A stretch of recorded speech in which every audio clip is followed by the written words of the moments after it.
subscribe to our channel and press the bell icon. Don't miss updates.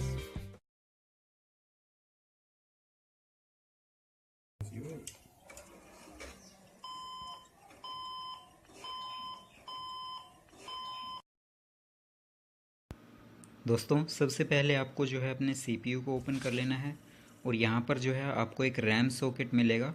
देखिए friends, इस तरह से दिखता है रैम सॉकेट। आपको जो है इस रैम सॉकेट से जो है रैम को निकालना होगा।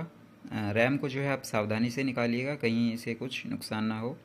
फिर आपको जो है रैम और सॉकेट से जो है धूल मिट्टी यानी कि डस्ट को रिमूव कर दीजिएगा और जो है रैम को फिर से आपको जो है सॉकेट्स में इंसर्ट कर देना है। और फिर आपको जो है